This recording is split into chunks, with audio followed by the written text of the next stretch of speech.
ఎంబీబీఎస్లో చేరాలని ఉన్న నీట్లో తక్కువ మార్కులు వచ్చాయని బాధపడుతున్నారా? ఎంబీబీఎస్ చేయడమే మీ లక్ష్యమా? ఇటువంటి విద్యార్థుల కోసం అతి తక్కువ ఫీజు కేవలం 16 లక్షల రూపాయలతో ఎంబీబీఎస్ పూర్తి చేసుకునే అవకాశం కల్పిస్తుంది న్యూ వేవ్ ఎడ్యుకేషనల్ కన్సల్టెన్సీ. ఈ సంస్థ ఎండీ గారు డాక్టర్ ఎస్విఎస్ గణేష్ గారు స్వయంగా అబ్రాడ్లోనే ఎంబీబీఎస్ పూర్తి చేసినటువంటి వ్యక్తి. అందువలన విదేశాల్లో ఎంబీబీఎస్ విద్యపై పూర్తి అవగాహన ఉన్నటువంటి వ్యక్తి. ఈ సంస్థ ఎండీ అయినటువంటి డాక్టర్ ఎస్విఎస్ గణేష్ అలాగే మరియు మేనేజింగ్ డైరెక్టర్ రామ్మోహన్ రావు గారు కూడా మనతో పాటు ఉన్నారు. వాళ్ళని అడిగి పూర్తి డీటెయిల్స్ తెలుసుకుందాం. Good evening both of you. So Ganesh గారు, ఫస్ట్ ఆఫ్ ఆల్ మనకి మొన్నే నీట్ రిజల్ట్స్ వచ్చాయి కాబట్టి ఇప్పుడు కట్ ఆఫ్ ఏ విధంగా ఉండే అవకాశం ఉంది? అదే తక్కువ స్కోర్ వచ్చిన వాళ్ళకి సో విదేశాల్లో ఎంబీబీఎస్ చేయాలంటే వాళ్ళకి ఎటువంటి అవకాశాలు ఉంటాయి? ఒకటండి, ఈ సంవత్సరం ఏంటంటే నీట్ పేపర్ కూడా కొంచెం టఫ్గా రావడం అనేది జరిగింది.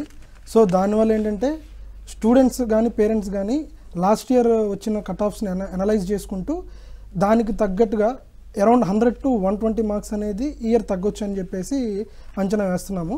సో అరౌండ్ 100 to 120 మార్క్స్ అనేది మీరు లాస్ట్ ఇయర్ కట్ ఆఫ్కి ఉన్నట్టయితే ఖచ్చితంగా మీరు కౌన్సిలింగ్ వర్క్ అనేది వెయిట్ చేయొచ్చు అండ్ పాసిబిలిటీస్ అనేవి ఎక్కువ ఉన్నాయి సీట్ రావడానికి. ఇన్ కేస్ అంతకంటే తక్కువ మార్క్స్ వచ్చి నీట్లో తక్కువ మార్క్స్ వచ్చాయి కాబట్టి ఇప్పుడు పరిస్థితి ఏంటి, నెక్స్ట్ ఏం చేయాలి, అబ్రాడ్లో ఎంబీబీఎస్ చేయాలని ఉండి కూడా ఎలా వెళ్ళాలి, ఆప్షన్స్ ఏంటి, ఎలాంటి కన్సల్టెన్సీని చూస్ చేసుకోవాలి, ఇలాంటి డౌట్స్ అన్ని చెప్పడానికి ఈరోజు మన ఏబిఎన్ లైవ్లో మనం అనేది చెప్పడం జరుగుతుంది అనమాట. అంటే చాలామందికి పేరెంట్స్కి కన్సల్టెన్సీ అంటే ఇక్కడ ఒకటి చెప్తారు, అక్కడికి వెళ్ళిన తర్వాత వేరేది ఉంటుంది, ఇట్లాంటి డౌట్స్ అన్నీ ఉంటుంటాయి. సో దానికి మీరు ఏం చెప్తారు? కరెక్ట్ అండి. ఇప్పుడు యాక్చువల్గా ఏమవుతుందంటే నెంబర్ ఆఫ్ స్టూడెంట్స్ బయటికి వెళ్ళే వాళ్ళు కూడా ఇంక్రీజ్ అవుతున్నారు. ఎందుకంటే చూసుకున్నట్లయితే లాస్ట్ ఇయర్ కంటే కూడా నీట్ రాసే విద్యార్థుల సంఖ్య ఎవ్రీ ఇయర్ పెరుగుతూ వస్తుంది. దానివల్ల ఏంటంటే లిమిటెడ్ సీట్స్ అనేవి ఉండటం వల్ల రాసే స్టూడెంట్స్ ఎంతమంది ఉన్నా సీట్స్ లిమిటెడ్గా ఉన్నాయి. దానివల్ల ఏం జరుగుతుందంటే నెంబర్ ఆఫ్ స్టూడెంట్స్ అబ్రాడ్ వెళ్ళే సంఖ్య అనేది పెరుగుతుంది. దానివల్ల కన్సల్టెంట్స్ కూడా ఎక్కువ అవ్వటం వల్ల జస్ట్ కేవలం అడ్మిషన్ అనే పాయింట్లో చాలామంది కొన్ని ఫేక్ ప్రామిసెస్ ఇవ్వటం కానీ లేదంటే లేనిది ఉన్నట్టుగా చెప్పడం కానీ జరుగుతుంది. సో దానికి మేమేం చెప్తున్నాం అంటే ఈ సంవత్సరం యూనివర్సిటీ ఆఫ్ సౌత్ ఏషియా ఎక్స్క్లూజివ్గా కిర్గిస్తాన్లో మేము ఇయర్ చేయడం అనేది జరుగుతుంది. సో కేవలం 16,50,000 రూపాయల ఫీజులోనే కంప్లీట్ ఎంబీబీఎస్ అనేది కంప్లీట్ చేసుకోవచ్చు ట్యూషన్ ఫీజు వరకు. సో మేము చెప్పేది ఏంటంటే మేము ఏదైతే ప్రామిసెస్ అనేది పేరెంట్స్ కానీ పిల్లలకు కానీ ఇవ్వడం జరుగుతుందో అది ఎంతవరకు కరెక్ట్ అనేది చెక్ చేసుకునే విధంగా ప్రతి స్టూడెంట్తో పాటు ఒక పేరెంట్ అనేది మా పిల్లలతో పాటు ట్రావెల్ చేయడం అనేది జరుగుతుంది.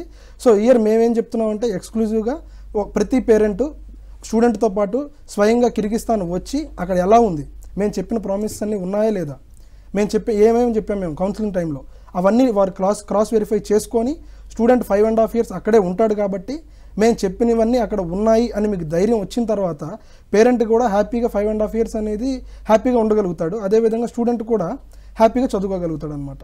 సో ఈ విధంగా అసలు కన్సల్టెంట్స్ ఏమేమి చెప్పారు ప్రతిదీ కూడా మీరు క్రాస్ వెరిఫై అనేది చేసుకోవచ్చు. Right sir. గణేష్ గారు, అంటే ఇప్పుడు విదేశాలకు వెళ్ళడం వరకు ఓకే, కానీ అక్కడికి వెళ్ళిన తర్వాత వాళ్ళ పిల్లలు ఏ విధంగా ఉన్నారనే ఒక ఇంటెన్షన్ ఉంటుంది. అంటే సేఫ్టీ కోసం, అక్కడ హాస్టల్ ఫెసిలిటీ కోసం, అలాగే ఫుడ్ ఏ విధంగా ఉంటుంది. ఎందుకంటే మన ఇండియన్ ఫుడ్ వేరుగా ఉంటుంది, మీరు చెప్తున్న కిర్గిస్తాన్లో అక్కడ ఫుడ్ డిఫరెంట్గా ఉండొచ్చు, క్లైమేట్ డిఫరెంట్గా ఉండొచ్చు. సో దానికి సంబంధించి ఏం చెప్తారు? కరెక్ట్ అండి. ఇప్పుడు చాలామంది పేరెంట్స్కి ఏంటంటే బయటికి పంపిస్తున్నాం కదా, పిల్లలు ఎలా ఉంటున్నారు, వాళ్ళ పరిస్థితి ఏంటి. సో 24/7 365 days కూడా మన పర్సన్స్ అక్కడ ఉంటారు, పిల్లల్ని టేక్ కేర్ చేస్తారు, వాళ్ళకి ఏ ప్రాబ్లం వచ్చినా చూసుకోవడానికి. కానీ ఫుడ్ పరంగా వచ్చేసరికి 3 పూట్ల కూడా మన ఆంధ్ర ఫుడ్డే ఉంటుంది. బ్రేక్ఫాస్ట్ కానీ, లంచ్ కానీ, డిన్నర్ కానీ 3 కూడా మన ఆంధ్ర ఫుడ్ అనేది అక్కడ అవైలబిలిటీగా ఉంటుంది. అక్కడ చూసుకోవడానికి రామ్మోహన్ సార్ కూడా ఉంటారు. సో ఆయన కూడా ఇప్పుడు మనతో పాటు స్టూడియోలో ఉన్నారు. సో ఏదున్నా కూడా ఆయనతో కూడా డైరెక్ట్గా ఆయన ఎక్స్పీరియన్స్ కూడా మనతో షేర్ చేసుకుంటారనమాట. రైట్. రామ్మోహన్ గారు, అంటే స్టూడెంట్స్తో మీరు ట్రావెల్ చేస్తున్నారు కాబట్టి అక్కడ కిర్గిస్తాన్లో ఉన్న అట్మాస్ఫియర్ కానీ, అక్కడున్న ఫుడ్, హాస్టల్ ఫెసిలిటీస్ కానీ వీటికి సంబంధించి మీరు దగ్గరుండి చూస్తారు కాబట్టి ఒక అవగాహన ఉంటుంది. సో పేరెంట్స్కి మీరు చాలా క్లారిటీగా చెప్పచ్చు. అసలు మీరు ఏం చెప్తారు దానికోసం? తప్పకుండా అండి, పేరెంట్స్కి 100% మేము భరోసా ఇవ్వగలుగుతున్నాము. ఎందుకంటే స్టూడెంట్స్తో పాటు నేను ట్రావెల్ చేస్తున్నాను, వాళ్ళతో పాటు ఉంటున్నాను, వాళ్ళతో పాటు ఉంటాను. ఆడపిల్లలతో పాటుగా సెక్యూరిటీగా నేను ఉంటాను కాబట్టి వాళ్ళకి ఎటువంటి భయపడాల్సిన అవసరం ఉండదు. అది పేరెంట్స్కి నేను చక్కని భరోసా ఇవ్వగలుగుతున్నానండి. పైగా 24 hours నా ఫోన్ ఆన్లోనే ఉంటుంది. WhatsApp calls any time parents చేయొచ్చు. పిల్లలకి ఏదైనా సమస్య ఉంటే వెంటనే నాతో కన్సల్ట్ చేయొచ్చు. వాళ్ళకు ఉన్నటువంటి సమస్యను దగ్గరగుండి పరిశీలించి అది ఆ సమస్య నిజమా కాదని చూసి వెంటనే రెక్టిఫై చేయడానికి నేను అక్కడ ఉంటున్నాను కాబట్టి పిల్లల తల్లిదండ్రులకి 100% నేను భరోసా ఇవ్వగలనండి. ఈ విషయంలో. ఓకే, హాస్టల్ ఫెసిలిటీ ఏ విధంగా ఉంటుంది సార్? అంటే అక్కడ హాస్టల్లో టైమింగ్స్ కానీ, లేకపోతే ఈవినింగ్ అయ్యేసరికి ఎక్కడికైనా వెళ్ళినా మళ్ళీ లోపలికి రావడానికి ఏమైనా అబ్జెక్షన్స్ కానీ ఇట్లాంటివి ఏమైనా ఉంటాయా? దాన్ని మీరు ఎటువంటి సపోర్ట్ చేస్తారు? యూనివర్సిటీలోనే హాస్టల్ ఉండటం అనేది పిల్లలకి చాలా ప్లస్ పాయింట్ అండి. ఓకే, యూనివర్సిటీలోనే హాస్టల్, మెడికల్ కాలేజ్ ఉండడం అనేది ఆ ఫెసిలిటీ కిర్గిస్థాన్లో ఉన్న కాలేజీల్లో చాలా తక్కువ ఉన్నాయి. అందులో మా యూనివర్సిటీ ఒకటి అనేది మేము గర్వంగా చెప్పగలుగుతున్నాం. 3 ఒకే చోట ఉండటం వలన పిల్లలు బయటికి వెళ్ళే టైము, వచ్చే టైము ప్రతిదీ మేము అబ్జర్వ్ చేయగలుగుతున్నాం. వాళ్ళు వెళ్ళి వచ్చేటప్పుడు కానీ, బయటికి వెళ్ళేటప్పుడు కానీ విత్ పర్మిషన్తోనే వెళ్తారు. వచ్చేటప్పుడు మాకు చెప్పి మరీ రూమ్లోకి వస్తారు. వాళ్ళ టైమింగ్స్ అప్డేట్ చేస్తాం పేరెంట్స్కి. మీ అమ్మాయి ఈరోజు వెళ్ళింది, పంపించమంటారా వద్దా, వెళుతుంది పంపించమంటారా వద్దా, ఒకవేళ పంపించమంటే మీరు వాయిస్ మెసేజ్ మాకు పంపించండి. పేరెంట్ నుంచి కూడా వాయిస్ మెసేజ్ నా ఫోన్కి వచ్చిన తర్వాతే వాళ్ళకి బయటికి పంపించడం జరుగుతుందండి. అది పేరెంట్స్ పర్మిషన్ కూడా ఉన్నట్టే కాబట్టి మాకు 100% స్టూడెంట్ మీద ఎటువంటి అనుమానం ఉండదు. ఎంబీబీఎస్ అంటేనే గర్ల్స్ ఎక్కువ కొంచెం అట్రాక్షన్గా ఉంటారు, అది చేయాలనే ఒక తపన ఉంటుంది. అవును. సో గర్ల్స్ వెళ్తున్నారంటే పేరెంట్స్లో ఒక భయం ఉంటుంది, ఎందుకంటే అక్కడ సెక్యూరిటీ ఏ విధంగా ఉంటుంది, ఏ విధంగా ఉంటారు, సో అక్కడ ఉన్న అట్మాస్ఫియర్ ఏ విధంగా ఉంటుంది, సో కాలేజ్ అట్మాస్ఫియర్ ఏ విధంగా ఉంటుంది, ఆడపిల్లలు కనుక అక్కడ చదువుకోవాలంటే మీరు ఇచ్చే భరోసా ఏంటి? ఆడపిల్లలకి ముఖ్యంగా, ఆడపిల్లల తల్లిదండ్రులకి ముఖ్యంగా ఇచ్చినటువంటి భరోసా ఏంటంటే, మన హాస్టల్లా కాకుండా ఆడపిల్లలకి అబ్బాయిలకి వేరువేరు రూమ్స్ ఉంటాయండి. ఓకే, అది చాలా సెక్యూరిటీ. ఆడపిల్లలు వాళ్ళ మెచ్యూరిటీ పిల్లలు, అలా అని ప్రతి విషయంలో వాళ్ళని వేలెత్తి చూపించే విధంగా ఉండదు. వాళ్ళ ఫ్రీనెస్ అనేది కూడా తగ్గుతుంది. వాళ్ళకి ఇవ్వాల్సినటువంటి ఫ్రీడమ్ ఇస్తూనే పెద్దవాళ్ళగా మేము చేయాల్సినటువంటి జాగ్రత్తలు తీసుకుంటూ ఉంటాము. ఏదైనా మిస్బిహేవ్స్ అనేసి వస్తే వెంటనే పేరెంట్స్కి ఇన్ఫామ్ చేస్తాము. ప్రతిదీ కూడా సీసీ కెమెరాల్లో రికార్డ్ అయి ఉంటుంది. పేరెంట్స్కి ఏదైనా అనుమానం వచ్చి మీరు చెప్పింది ఒకలా ఉంది, అక్కడ ఇంకోలా జరుగుతుందనే డౌట్ వస్తే వెంటనే వాళ్ళ అమ్మాయికి సంబంధించిన సీసీ కెమెరా రికార్డ్ అనేది వాళ్ళకి పంపించడం జరుగుతుందండి. అసలు అమ్మాయి అనేది బయటికి వెళ్ళాలంటే first of all parent permissions ఉండాలి. మాకు పేరెంట్స్ మెసేజ్ లేకపోతే మేము బయటికి పంపించము. అది చాలా ముఖ్యమైనటువంటి సెక్యూరిటీ ఆడపిల్లకి. తల్లిదండ్రులు పర్మిషన్ ఇస్తేనే మేము పర్మిషన్ ఇస్తున్నాం, అంతేగాని మా సొంతంగా వాళ్ళని పంపించటం కానీ, పిల్లలు వాళ్ళంతటి వాళ్ళుగా బయటికి వెళ్ళి అంతా తిరిగి రావటం కానీ అనేది ఉండదు ఈ యూనివర్సిటీలో. అటువంటి ఫెసిలిటీ ఇస్తున్నాం. పేరెంట్స్ చక్కని భరోసా అండి, మీ అమ్మాయిల్ని ధైర్యంగా పంపించవచ్చు. 5.5 సంవత్సరాల తర్వాత మేమే దగ్గరుండి మీ ఇంటికి అప్పచెప్పే బాధ్యత మాది. ఫీజు కట్టే బాధ్యత మీదైతే మీ పిల్లల బాధ్యతలన్నీ చూసుకునేది మాది. అందులో మీకు 100కి 100% మేము భరోసా ఇస్తున్నాం. ఆడపిల్లలని భయపడాల్సిన పని లేదు. అసలు ఇప్పుడు చూసుకున్నట్లయితే 100%లో 65% అమ్మాయిలే బయటికి వెళ్తున్నారు, ధైర్యంగా చదువుకుంటున్నారు. కొన్ని అపోహలు తల్లిదండ్రులకు ఉంటాయి, అది నిజం. అంటే నేను కూడా తండ్రినే కాబట్టి ఆడపిల్లల విషయంలో తండ్రి ఎలా ఆలోచిస్తాడో నేను కూడా ఆలోచిస్తాను కాబట్టి మీకు అటువంటి భయాలేమీ అవసరం లేదండి. నేనుంటాను. ఒకవేళ నేను లేని పక్షంలో మా ఎండి గారు ఉంటారు. ఎవరో ఒక పర్సన్ కంపల్సరీగా మీ పిల్లలతో ఉండి ప్రతి క్షణం పర్యవేక్షిస్తూ వాళ్ళు తింటున్నారా లేదా, సరైన టైంలో క్లాస్కి వెళ్తున్నారా లేదా, ప్రతిరోజు అటెండెన్స్ ఉంటుందా లేదా, ప్రతి వీక్లీ మీ పిల్లల అటెండెన్స్ కూడా మీకు పంపించడం జరుగుతుందండి. అది మీకు మా సంస్థ నుంచి, న్యూ వేవ్ ఎడ్యుకేషన్ సంస్థ నుంచి మీకు ఖచ్చితమైనటువంటి భరోసా ఇస్తున్నాం. సార్ కోర్స్ డ్యూరేషన్, గణేష్ గారు, కోర్స్ డ్యూరేషన్ కానీ ఫీ స్ట్రక్చర్ కానీ సో ఏ విధంగా ఉంటుంది అసలు? సార్ కోర్స్ డ్యూరేషన్ వచ్చి సేమ్ ఇండియాలోనే ఉంటుంది. 5.5 years అనేది కోర్స్ ఉంటుంది. అందులో 4.5 years వచ్చేసి ఎడ్యుకేషన్ ఉంటుంది. లాస్ట్ 1 year అనేది ఇంటర్న్షిప్ అనేది ఉంటుందన్నమాట. సో సేమ్ మన ఇండియాలో సేమ్ ఎలా అయితే కరికులం ఫాలో అవుతామో అదే కరికులం అక్కడ కూడా ఫాలో అవుతాము. ఫీ స్ట్రక్చర్ వచ్చేసరికి సెమిస్టర్కి 1,34,000 అనేది ఉంటుంది. అది చాలా మినిమం ఫీజు అండి. ఈ రోజుల్లో మనం చూసుకున్నట్లయితే ఆల్మోస్ట్ బీటెక్ ఏదైతే ఫీజు ఉందో అదే ఫీజులో ఎంబీబీఎస్ అనేది కంప్లీట్ చేసుకునే అవకాశం పిల్లలకి మనం కల్పిస్తున్నాం. సార్ అక్కడ ఇప్పుడు లాంగ్వేజ్ పరంగా పిల్లలకి ఎటువంటి ప్రాబ్లం లేకుండా అసలు ఎలా మేనేజ్ చేస్తున్నారు? అంటే కర్గిస్తాన్లో ఒక లాంగ్వేజ్ ఉండొచ్చు కదా, సో మన దగ్గర ఉన్న లాంగ్వేజ్కి వాళ్ళకి కొంచెం ఇబ్బంది ఉండొచ్చు కదా, దాన్ని ఎట్లా మేనేజ్? రైట్ అండి. ఇప్పుడు ఎలా ఉంటుందంటే లాంగ్వేజ్ వచ్చేసరికి టీచింగ్ పరంగా చూసుకున్నా, లేదంటే అక్కడ చుట్టుపక్కల స్టాఫ్ కానీ ప్రతి ఒక్కరు ఇంగ్లీష్ అనేది మాట్లాడతారు. వీళ్ళకి ఓన్లీ ప్రాబ్లం వచ్చేది ఎక్కడంటే పేషెంట్స్తో కమ్యూనికేట్ చేసేటప్పుడు మాత్రమే వీళ్ళకి లాంగ్వేజ్ బ్యారియర్ అనేది ఉంటుంది. సో దానికి బేసిక్స్ ఏదైతే ఉన్నాయో ఫస్ట్ ఇయర్ నుంచి కూడా మేము పిల్లలకి టీచ్ చేయడం అనేది జరుగుతుంది. ఎందుకంటే వాళ్ళు కంప్లీట్గా ఫుల్ ప్లెడ్జ్డ్గా వాళ్ళతో వాళ్ళ లాంగ్వేజ్లో మాట్లాడాల్సిన అవసరం లేదు. జస్ట్ బేసిక్స్ వరకు వాళ్ళు నేర్చుకుంటే సరిపోతుంది. దానికి గైడెన్స్ మనం ఫస్ట్ ఇయర్ నుంచి ఇస్తాము. Teaching and all everything will be in English. So పిల్లలకి ఎటువంటి ఇబ్బంది ఏం లేదు. మామూలుగా అయితే కన్సల్టెన్సీ అనగానే అడ్మిషన్ వీసా ప్రాసెస్ వరకే చూస్తూ ఉంటారు. తర్వాత వాళ్ళ ఎడ్యుకేషన్ ఏ విధంగా ఉన్నది అనేది పట్టించుకోవడం అనేది చాలా తక్కువగా చూస్తూ ఉంటాం. సో మీరు ఎటువంటి సపోర్ట్ ఇస్తారు అసలు జనరల్గా? మంచి క్వశ్చన్ అండి ఇది. జనరల్గా ప్రతి కన్సల్టెన్సీ కూడా చేసేది ఏంటంటే తీసుకెళ్ళి జాయిన్ చేయడం వరకేనండి. జాయిన్ చేయడం is not a big task. అది ఎవరైనా చేయగలుగుతారు. కొంచెం తెలివైన పేరెంట్స్, తెలివైన స్టూడెంట్స్ అయితే వాళ్ళే డైరెక్ట్గా వెళ్ళి కూడా జాయిన్ అవ్వచ్చు. జాయిన్ అవ్వటం వరకు ఒక ఎత్తు అయితే, జాయిన్ అయిన తర్వాత స్టూడెంట్కి మనం ఇచ్చే సపోర్ట్ ఇంపార్టెంట్. కన్సల్టెన్సీ యొక్క ఇంపార్టెన్స్ అనేది అప్పుడు తెలుస్తుంది. మ్యాక్సిమం మా టీం అంతా డాక్టర్స్ అవ్వటం వల్ల మేము స్టూడెంట్కి ఇచ్చే ఎక్స్ట్రా అడ్వాంటేజ్ ఏంటంటే జాయిన్ చేయటం వరకే కాకుండా 5.5 years కూడా వాళ్ళకి అకాడమిక్స్ పరంగా కూడా లైక్ ఏంటంటే వాళ్ళకి ఎంబీబీఎస్ గ్రాడ్యుయేట్ ఆల్రెడీ ఇక్కడ నుంచి ఒక పర్సన్ అక్కడ ఉంటారు. ఇక్కడ ఇండియాలో డాక్టర్గా చేస్తున్న ఆయన ఎంబీబీఎస్ కంప్లీట్ చేసిన వ్యక్తి అక్కడ ఉండి వాళ్ళకి ప్రతిరోజు ఈవినింగ్ అనేది 4 to 5 ఆ టైంలో క్లాసెస్ జరిగిపోతాయి, వాళ్ళకి క్లోజ్ అవుతుంది. రిమైనింగ్ టైంలో కనీసం 1 to 1.5 hours స్టడీ అవర్ అనేది మేము పెట్టడం జరుగుతుంది. ఇది ఎక్స్క్లూజివ్గా ఏ యూనివర్సిటీలో కూడా లేదు. సో స్టూడెంట్స్ ఎప్పుడైతే ఆ రోజు చెప్పింది అదే రోజు కంప్లీట్ చేసుకోగలుగుతారో, ఎవరైతే మనం ఒక పర్సన్ అనేది పెడుతున్నామో డాక్టర్ని ఆల్రెడీ ఇండియా నుంచి తీసుకెళ్ళి మన తెలుగు పర్సన్నే పెడుతున్నామండి. సో వాళ్ళు ఏదైతే ఉన్నారో ఈరోజు ఏదైతే చెప్పారో అది మళ్ళీ పిల్లలకి రివైజ్ చేయించడం, వాళ్ళకి ఏదైనా డౌట్స్ ఉంటే మళ్ళీ వాళ్ళకి చెప్పటం. సో దీనివల్ల ఏమవుతుందంటే ఏ రోజు చెప్పింది ఆ రోజు స్టూడెంట్ ఎప్పుడైతే కంప్లీట్ చేసుకోగలుగుతాడో ఖచ్చితంగా సక్సెస్ఫుల్ డాక్టర్ అయ్యి ఇండియాకి రాగలుగుతాడు అనమాట. ఓకే సరే, ఎన్రోల్మెంట్ కానీ వీసా ప్రాసెస్ సంబంధించి మీరు ఎటువంటి సపోర్ట్ చేస్తారు అక్కడ? ఒకవేళ రెన్యువల్ కావాలన్నా ఏం కావాలన్నా? అవునండి, ఇది కూడా చాలా మంచి ప్రశ్న అండి.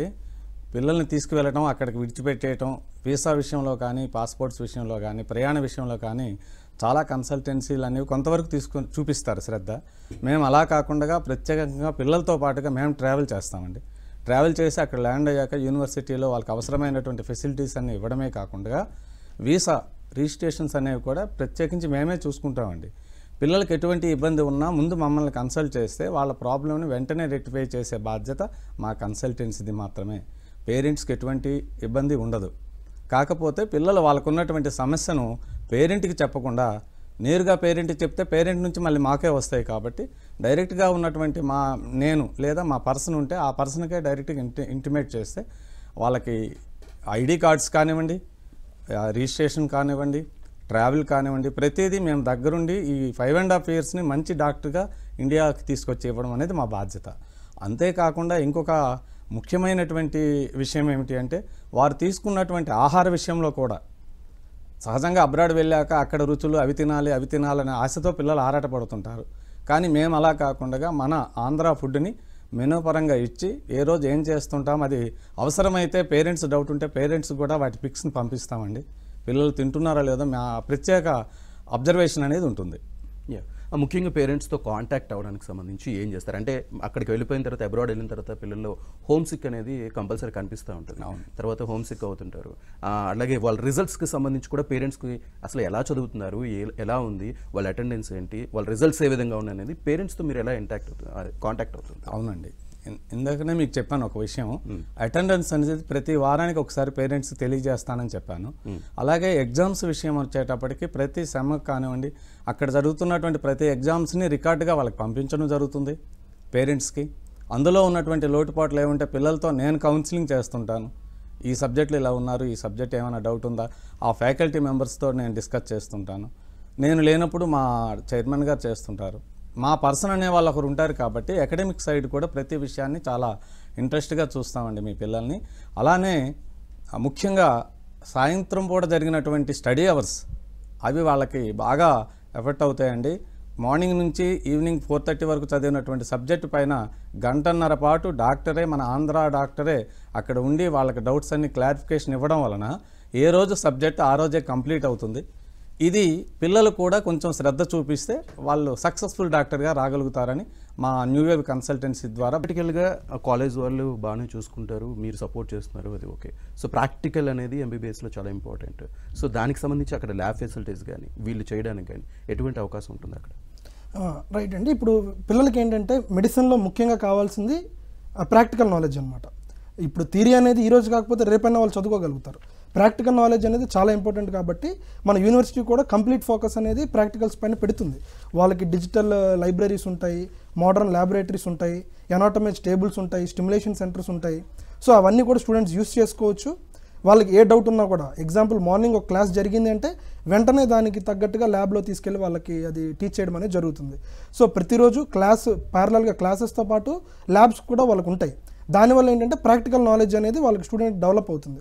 రెండోది, సెకండ్ ఇయర్ నుంచే కూడా స్టూడెంట్స్ డైరెక్ట్గా హాస్పిటల్ అనేది మన యూనివర్సిటీకి అటాచ్డ్ ఉండటం వల్ల, ఇది బిగ్గెస్ట్ అడ్వాంటేజ్ అండి. అటాచ్డ్ ఉండటం వల్ల ఏం జరుగుతుందంటే సెకండ్ ఇయర్ నుంచి డైరెక్ట్గా స్టూడెంట్సే వెళ్ళి పేషెంట్స్తో ఇంటరాక్ట్ అవ్వచ్చు డైరెక్ట్గా. ఎందుకంటే ఫస్ట్ ఇయర్లో వీళ్ళకి ఆల్రెడీ బేసిక్స్ అనేది మనం చెప్తాం, ఎలా మాట్లాడాలి, ఏం మాట్లాడాలి, పేషెంట్తో ఎలా ఇంటరాక్ట్ అవ్వాలి అనేది. సో సెకండ్ ఇయర్ నుంచి స్టూడెంట్స్ డైరెక్ట్గా హాస్పిటల్స్కి వెళ్ళి కేసెస్ కానీ ప్రతిదీ కూడా వాళ్ళు అబ్జర్వ్ చేయొచ్చు. ఈవెన్ మైనర్ ఇంజెక్షన్స్ ఇవ్వటం కానీ, స్టిచ్చింగ్ చేయడం కానీ ప్రతిదీ కూడా వాళ్ళు సెకండ్ ఇయర్ నుంచి యాక్టివ్ స్టూడెంట్స్ త్వరగా నేర్చుకునే అవకాశం కూడా ఉంది. దానికి సపోర్ట్ అనేది మా వైపు నుంచి ఉంటుంది కూడా. Okay, in case Rammohan Rao గారు ఏదైనా ఎమర్జెన్సీ అయితే స్టూడెంట్స్కి, సో పేరెంట్స్ని తీసుకువెళ్ళడానికి మీరు ఏమైనా చూస్తారా, లేకపోతే వాళ్ళని ఎక్కడికైనా పంపించడానికి అసలు ఎటువంటి సపోర్ట్ ఉంటుంది? మొదటగా అక్కడ ఉన్నటువంటి ఫెసిలిటీస్ని ఉపయోగించుకుంటామండి. ఓకే. ఆ కంట్రీలో ఉన్నటువంటి మెడికల్ లేదా ఫస్ట్గా మాకు మెడికల్ కాలేజ్ ఉంది కాబట్టి మ్యాక్సిమం చిన్నవన్నీ కూడా ప్రాబ్లమ్స్ పేరెంట్స్ వరకు రాకుండానే రెక్టిఫై చేస్తాము. అంతకు మించి ప్రాబ్లం అనేది పెద్దదైతే పేరెంట్స్కి ఇన్ఫామ్ చేసి సొల్యూషన్ అక్కడే దొరికితే అక్కడ క్యూర్ చేయించి స్టూడెంట్కి ఆబ్సెంట్స్ ఏమీ లేకుండా మేము గమనిస్తామండి. అంతకు మించి ఎక్కువగా ఉన్నట్లయితే చాలా చక్కగా వాళ్ళ ఇంటి వరకు ట్రావెల్ చేయడానికి మేమే ఫెసిలిటీస్ కల్పిస్తాము.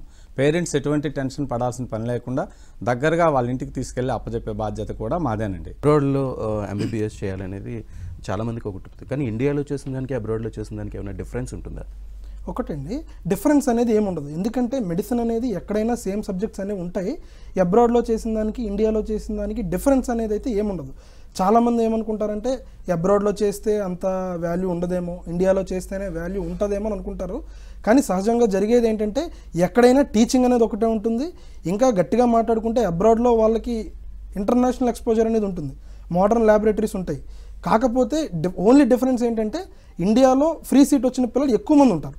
అంటే 85 to 90% మెరిట్ స్టూడెంట్స్ అనేది ఉంటారనమాట. సో దానివల్ల ఆ డిఫరెన్స్ తప్పితే దానివల్ల ఏమవుతుందంటే సక్సెస్ రేషియో ఇండియాలో చదివే వాళ్ళకి ఎక్కువ ఉంటుంది. ఎందుకంటే ఆల్రెడీ వాళ్ళు మెరిట్ స్టూడెంట్స్ కాబట్టి. ఇప్పుడు అబ్రాడ్ వచ్చేది ఇండియాలో సీట్ రాని వాళ్ళు.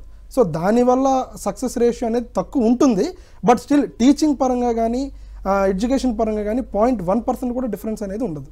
ఓకే, అబ్రాడ్లో ఎంబీబీఎస్ చేసిన తర్వాత ఇండియాలో కన్సల్టెన్సీ ఇక్కడ చేయాలనుకుంటే కనుక ఇక్కడ అనుసరించాల్సిన రూల్స్ అంటే యాజ్ పర్ ఇక్కడ గైడెన్స్ ప్రకారం ఇప్పుడు అబ్రాడ్లో ఎంబీబీఎస్ కంప్లీట్ చేసుకొని వచ్చిన తర్వాత వాళ్ళకి ఇండియాలో ఆపర్చునిటీస్ ఎలా ఉంటాయని చూసుకున్నట్లయితే వాళ్ళు ఇండియా వచ్చిన తర్వాత ఎగ్జామ్ అనేది రాయాల్సి ఉంటుంది. ఇండియా స్క్రీనింగ్ టెస్ట్ అనేది పెడుతుంది. ఎందుకంటే అబ్రాడ్లో చాలా కంట్రీస్ ఉన్నాయి, చాలా యూనివర్సిటీస్ ఉన్నాయి. సో స్టూడెంట్ అక్కడికి వెళ్ళి ఏం నేర్చుకుంటున్నాడు అనేది ఇండియన్ మెడికల్ కౌన్సిల్కి తెలియాలి. సో జస్ట్ స్క్రీనింగ్ టెస్ట్ అనేది పెడుతుంది. అది కూడా ప్రజెంట్ జరుగుతున్న ఎఫ్ఎంజీ ఎగ్జామ్ వచ్చేసి 300 మార్క్స్కి 150 అనేది రావడం ఉంటుంది. నెగిటివ్ మార్కింగ్ కూడా ఏమి ఉండదు. జస్ట్ 150 దాటిన ప్రతి స్టూడెంట్ కూడా ఇండియాలో ప్రాక్టీస్ చేసుకోవడానికి ఎలిజిబుల్ అనమాట. వన్స్ మనకి ఆ 150 స్కోర్ ఎప్పుడైతే వస్తుందో మనం డైరెక్ట్గా మెడికల్ కౌన్సిల్కి వెళ్ళి రిజిస్టర్ అనేది చేసుకోవచ్చు. సో అప్పుడు వన్స్ రిజిస్ట్రేషన్ ప్రాసెస్ కంప్లీట్ అయిన తర్వాత మనం ప్రతి ఒక్కరు కూడా ఇండియాలో ఎంబీబీఎస్ చేసిన వాళ్ళతో ఈక్వలే. మధ్యలో ఉండే బ్యారియర్ ఏదన్నా ఉంది అంటే ఎగ్జామ్ మాత్రమే. అది కూడా just to check the talent అనమాట. స్టూడెంట్ బయటికి వెళ్ళాడు కాబట్టి ఎంతవరకు నేర్చుకున్నాడు, అసలు ఎంతవరకు చదువుకున్నాడు అనేది జస్ట్ ఇండియా వాళ్ళు కూడా చెక్ చేయాలి కాబట్టి పెట్టే స్క్రీనింగ్ ఎగ్జామ్ అది. ఓకే, అంటే కంట్రీని కానీ యూనివర్సిటీని కానీ చూస్ చేసుకోవాలంటే పేరెంట్స్కి మీరు ఇచ్చే సజెషన్ ఏంటి రామ్మోహన్ రావు గారు? చాలా యూనివర్సిటీతో చాలా కన్సల్టెన్సీతో వాళ్ళు కలుస్తుంటారండి పేరెంట్స్. కానీ ఎవరు చెప్పిన మాటలు నిజమనిపిస్తుంటుంది. ప్రతి కన్సల్టెన్సీ వాళ్ళు చెప్పిన మాటలు వాళ్ళకి నిజమనే అనిపిస్తుంది. అలా నిజమనిపించేటప్పుడు 100 వాటిలో 10 చూజ్ చేసుకొని 10 వాటిలో ఒకదాన్ని ఎంచుకోవాలండి. ఆ ఒక్కటనేది ఎంచుకునేటప్పుడు కరెక్ట్గా ఎంచుకోకపోతే 5.5 సంవత్సరాల పిల్లలు చాలా స్ట్రగుల్ అవుతారండి. అలా ప్రత్యక్ష సాక్ష్యం మా చైర్మన్ గారే. ఫస్ట్ వెళ్ళినప్పుడు హైదరాబాదు సంస్థ ద్వారా తెలియని సంస్థ ద్వారా వెళ్ళడం, అక్కడ స్ట్రగుల్ అవ్వడం, తరువాత ఈ ఆలోచన వచ్చింది. ఈ న్యూ వేవ్ ఎడ్యుకేషన్ కన్సల్టెన్సీ పుట్టిందే ఆ సమస్యకు పరిష్కారం. అంటే పిల్లలు చూజ్ చేసుకునే యూనివర్సిటీ కరెక్ట్గా మనం ఇవ్వాలి, 5.5 సంవత్సరాలు చక్కగా చదువుకోవాలనే కాన్సెప్ట్తోనే పుట్టినటువంటి కన్సల్టెన్సీ ఈ న్యూ వేవ్ ఎడ్యుకేషన్ కన్సల్టెన్సీ. అందుకని మిగతా ఎంతమంది ఎన్ని మాటలు చెప్పినా కరెక్ట్ కన్సల్టెన్సీ ఏదనేది ఎంచుకోవాలి. మిగతా కన్సల్టెన్సీలు మేము తప్పుపట్టమండి, వాళ్ళు చేసే వ్యాపారం వాళ్ళది, ఇది కూడా ప్రతి వాళ్ళు వ్యాపారం చేస్తున్నదే. కానీ మన పిల్లవాడు మన అమ్మాయి వెళ్ళేటప్పుడు ఎవరు భద్రతగా చూసుకుంటున్నారు, ఎవరు చక్కగా తీసుకొస్తున్నారు అనేది చాలా జాగ్రత్తగా చూడాలండి. కేవలం ఫ్లైట్ ఎక్కించేసి అక్కడ దించి యూనివర్సిటీ అప్పచెప్పేస్తే పని అయిపోదు. చివరి వరకు 5.5 సంవత్సరాల వరకు మేము చూస్తామని చెప్తున్నాం. అది మీరు నమ్మితే చక్కగా మా న్యూ వేవ్ కన్సల్టెన్సీ ద్వారా పంపించండి. మీ పిల్లలకి 100కి 100% కూడా మంచి యూనివర్సిటీలోనే మేము ఎడ్యుకేషన్ చేసి పంపించగలుగుతున్నాం. సార్, ఈ ఎడ్యుకేషన్ లోన్స్ అనేవి ఏమైనా ప్రొవైడ్ చేయడానికి కానీ, లేకపోతే అక్కడ స్కాలర్షిప్స్ కానీ ఇట్లాంటివి ఏమైనా ఉంటాయండి? ఉంటాయి సార్. జనరల్గా ఏంటంటే ఎవరైతే స్టూడెంట్ వెళ్ళాలనుకుంటున్నారో ఖచ్చితంగా ఎడ్యుకేషన్ లోన్ అనేది పెట్టుకోవచ్చు. బేస్డ్ ఆన్ వాళ్ళ బ్యాక్గ్రౌండ్ బట్టి వాళ్ళకి ఎంతవరకు ఎడ్యుకేషన్ లోన్ రావచ్చు అనేది చెక్ చేసుకొని ఎడ్యుకేషన్ లోన్స్ అనేది అయితే ఖచ్చితంగా ప్రొవైడ్ చేస్తాము. అండ్ స్కాలర్షిప్స్ కూడా మెరిట్ స్కాలర్షిప్స్ అనేవి ఉంటాయి. ప్రతి బ్యాచ్లో టాప్ 2-3 స్టూడెంట్స్కి ఎవ్రీ ఇయర్ కూడా మెరిట్ స్కాలర్షిప్స్ అనేవి కూడా ఉంటాయి సార్. ఓకే, ఇప్పుడు స్క్రీనింగ్లో కనుక ఏమన్నా స్టూడెంట్స్ ఫెయిల్ అయితే కనుక, లేకపోతే 3 years చేసి మళ్ళీ బ్యాక్ రావడం, ఇట్లాంటి కొన్ని ప్రాసెస్లు ఉంటాయి. అంటే అక్కడ ఉన్న పరిస్థితిని బట్టి కర్గిస్తాన్లో సంథింగ్ అంటే ఇప్పుడున్న సిచ్యువేషన్స్ కొన్ని టైట్గా ఉన్నాయి కాబట్టి, సో అటువంటి సిచ్యువేషన్స్ ఏమైనా ఉంటే మీరు పేరెంట్స్కి చెప్పే భరోసా ఏంటి? ఒకటండి, ప్రతి పేరెంట్ కూడా స్టూడెంట్ అని గుర్తుపెట్టుకోవాల్సింది ఏంటంటే కిర్గిస్తాన్ అనేది చాలా చిన్న కంట్రీ అండి. సో వార్స్ అవుతాయేమో లేదా ఇంకొకటి ఏదైనా జరుగుతుందేమో అనే భయపడాల్సిన అవసరమే లేదు. ఆ కంట్రీ పైకి ఎటువంటి యుద్ధాలు అయ్యే సిచ్యువేషన్స్ కూడా లేవు, రావు కూడా. సో అది ఆల్రెడీ స్మాల్ కంట్రీ, దానిపైకి ఎవరు వచ్చి పిల్లల్ని ఇబ్బంది పెట్టేది అనేది ఏముండదు. 5.5 years కూడా పిల్లలకి సేఫ్టీ సెక్యూరిటీ ప్రొవైడ్ చేసే రెస్పాన్సిబిలిటీ మాది. 5.5 years సక్సెస్ఫుల్గా కంప్లీట్ చేయించి మళ్ళీ అంతే జాగ్రత్తగా ఇండియా మేము పంపిస్తాము. వాళ్ళకి ఈ డ్యూరేషన్లో ఓన్లీ ఇండియా వచ్చాక రాసే స్క్రీనింగ్ టెస్టే కాదు, రేపు వాళ్ళు రాయబోయే పీజీ ఎగ్జామ్కి కూడా మేము ఖచ్చితంగా గైడెన్స్ అనేది ఇస్తాం. ఓకే, అంటే ఇప్పుడు స్క్రీనింగ్ టెస్ట్లు ఫెయిల్ ఇలాంటివి ఏమైనా ఉంటాయి సార్? మళ్ళీ ఏమైనా బ్యాక్ వెళ్ళి మళ్ళీ రాయడం, మళ్ళీ రావడం, ఇట్లాంటివి ఏమైనా ఉంటాయి? అంటే చాలా మంది దగ్గర నేను కొంతమంది దగ్గర విన్నా 3 years చేసిన తర్వాత ఇక్కడికి రావచ్చు, ఒకవేళ ఏదైనా ఫెయిల్ అయితే మళ్ళీ వెళ్ళి మళ్ళీ చదివి మళ్ళీ స్క్రీనింగ్ టెస్ట్ రాస్తారు, ఇట్లాంటివి చెప్పేవారు. అట్లాంటివి ఏమైనా ఉంటాయి? అలాంటివి ఏమి ఉండవు సార్. దీంట్లో ఏంటంటే వన్స్ కోర్స్ మొత్తం కంప్లీట్ అయిపోయిన తర్వాత 5.5 years కోర్స్ కంప్లీట్ అయిన తర్వాత మనకి డిగ్రీ అనేది యూనివర్సిటీ నుంచి వచ్చేస్తుంది సార్. సో అది మనం తీసుకొని వచ్చిన తర్వాత ఇండియాలో ఖచ్చితంగా మేము ఇచ్చే కోచింగ్కి ఫస్ట్ ఇయర్ నుంచి మేము ఎప్పుడైతే గైడెన్స్ ఇవ్వడం అనేది జరుగుతుందో, సో 50% తెచ్చుకోవడం అనేది not a big task sir. ఖచ్చితంగా క్వాలిఫై అవుతారు. ఇన్ కేస్ అవ్వని పక్షంలో ఎగ్జామ్ అనేది ఎవ్రీ 6 monthsకి అనేది ఉంటుంది. సో మళ్ళీ 6 months వాళ్ళకి ఎక్స్క్లూజివ్గా కోచింగ్ అనేది ఇప్పించి, అందరూ ఫస్ట్ గోల్ అయినా అవ్వలేకపోవచ్చు, average to below average students ఉంటారు, సో స్లో లెర్నర్స్ కూడా ఉంటారు కాబట్టి వాళ్ళకి మళ్ళీ ఎక్స్క్లూజివ్గా కోచింగ్ అనేది ఇచ్చి ఖచ్చితంగా నెక్స్ట్ అటెంప్ట్లో అయినా వాళ్ళు క్వాలిఫై అయ్యేలా చూసుకునే రెస్పాన్సిబిలిటీ మాది. ఓకే, చాలా కన్సల్టెన్సీస్ ఉన్నాయి, కానీ మీ కన్సల్టెన్సీని ఎందుకు చూస్ చేసుకోవాలి అంటే మీరేం చెప్తారు? అదే సార్, బ్రీఫ్గా చెప్పాలంటే ఇప్పటి వరకు చెప్పిన పాయింట్స్లో మా కన్సల్టెన్సీని ఎందుకు చూస్ చేసుకోవాలని మేము చెప్తున్నాం అని అంటే, మేము కౌన్సిలింగ్ అప్పుడు స్టూడెంట్కి కానీ పేరెంట్కి కానీ మేము ఏమైతే చెప్తామో అది వాళ్ళు క్రాస్ వెరిఫై చేసుకోవచ్చు సార్. మేము ప్రతి పేరెంట్ని కూడా మా ద్వారా ఈ సంవత్సరం జాయిన్ అయ్యే ప్రతి స్టూడెంట్తో పాటు పేరెంట్కి కూడా free visa and free flight ticket అనేది మేము ప్రొవైడ్ చేస్తున్నాం. అక్కడికి వచ్చిన తర్వాత అకామిడేషన్ కానీ స్టే కానీ ఆల్మోస్ట్ 1 week వరకు వాళ్ళ స్టూడెంట్తో పాటు ఉండి మేము చెప్పినవన్నీ అక్కడ ఉన్నాయో లేదా అనేది క్రాస్ వెరిఫై చేసుకోవచ్చు. ఇందులో ఏ ఒక్కటి అబద్ధం ఉన్నా లేదా ఏ ఒక్కటి తప్పు ఉన్నా మేము ఇంత కాన్ఫిడెంట్గా పేరెంట్ని తీసుకెళ్తాం అనేది అయితే చెప్పడం అనేది ఉండదు.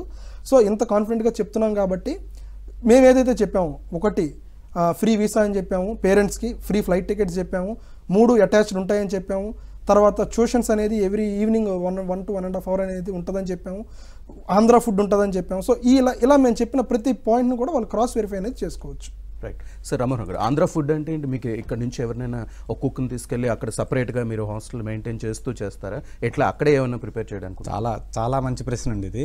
ఆంధ్ర ఫుడ్ అంటే అన్నం వండేసి సాంబార్ పెట్టేయటం కాదు.